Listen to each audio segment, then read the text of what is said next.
bagaimana strategi dan rencana Pak Anies perihal peningkatan kualitas pendidikan mahasiswa kesehatan? Karena tentunya bahwasanya memang kesehatan adalah aspek yang seksi menurut saya, karena di seluruh aspek itu ada kesehatan. Yang kedua itu bagaimana serapan lapangan pekerjaan nanti untuk tenaga kesehatan dan tenaga medis.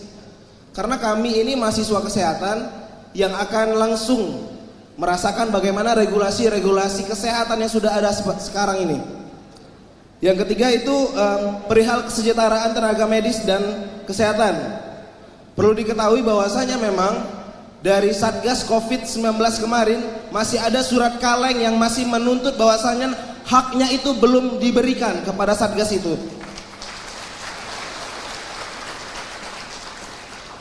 Dan yang terakhir yang ingin saya tanyakan, kenapa hanya pendidikan dokter spesialis yang dirubah menjadi tenaga kesehatan? Kami punya tenaga kesehatan itu ada promosi kesehatan, ada kesehatan lingkungan, ada farmasi. Kenapa hanya terkesan bahwasanya hanya dokter yang menjadi tenaga kesehatan? Terima kasih. Kita akan berikan kepada Bang Anies dulu untuk menjawab 3 pertanyaan pertama dari teman-teman mahasiswa dan juga OKP. Silakan Bang Anies. Kita akan dengarkan tanggapan dulu dari Bang Anies Baswedan, kami persilakan. Ya, makasih. Bung Rizky, tadi yang terkait dengan kenapa hanya dokter yang disebut sebagai tenaga kesehatan, mana Bung Rizky? Saya juga heran, ini undang-undang yang baru ya? Ya, jadi sepanjang yang saya tahu ada tenaga medis dan ada tenaga kesehatan. Dan tenaga kesehatan itu jauh lebih luas. Jadi banyak pertanyaan sesungguhnya yang muncul dari keputusan kemarin. Dan ini salah satu hal yang kami ingin koreksi. Apa itu? Penyusunan undang-undang yang dilakukan secara tergesa-gesa sehingga tidak melibatkan berbagai pandangan yang sahih untuk didengarkan dan dipertimbangkan. Dan itu kemudian membuat kualitas undang-undang kita menjadi menurun. Efeknya apa? Perdebatannya terjadi sesudah undang-undang ditetapkan. Harusnya perdebatan terjadinya kapan? Sebelum. Contoh lain IKN. IKN sama, debatnya sesudah ditetapkan, sudah disesahkan, apa yang terjadi? Jadi politis.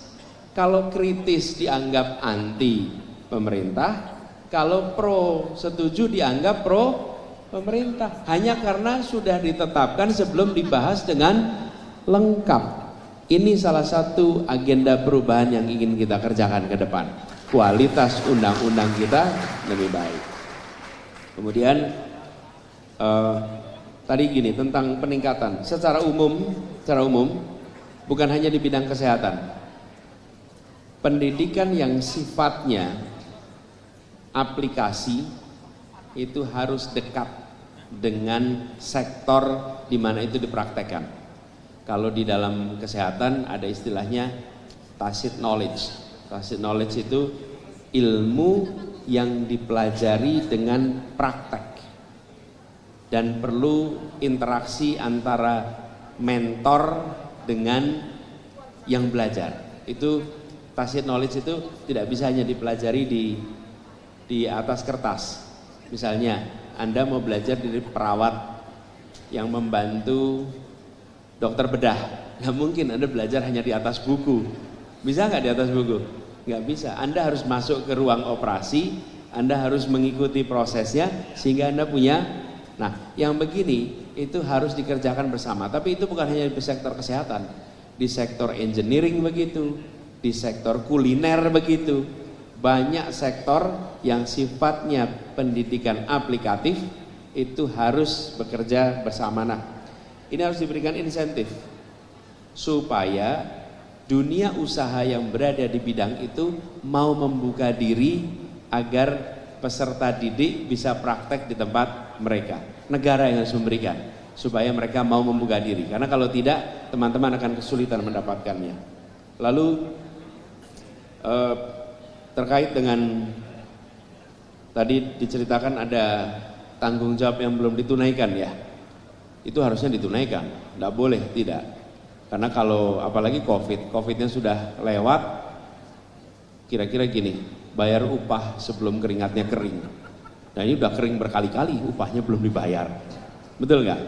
Harusnya dilaporkan itu. Menurut saya yang begini-begini harus beres, tidak boleh ini ditunda. Apalagi mereka-mereka yang bekerja dengan Covid. Teman-teman, saya boleh sampaikan di sini, saya diberikan kesempatan oleh Allah untuk menghadapi ujian yang cukup besar. Covid, tidak ada kota lain yang menghadapi Covid sebanyak Jakarta, tidak ada. Dan saya kebetulan bertugas di situ. Jadi saya menyaksikan dari dekat, siapapun yang bekerja menangani urusan Covid, dia berurusan dengan risiko yang cukup besar. Kalau yang dari jauh itu cuma dengar laporan, tapi kalau yang bekerja sehari-hari itu tahu persis risikonya sangat besar. Jadi ini harus dibereskan, tidak ada pengecualian.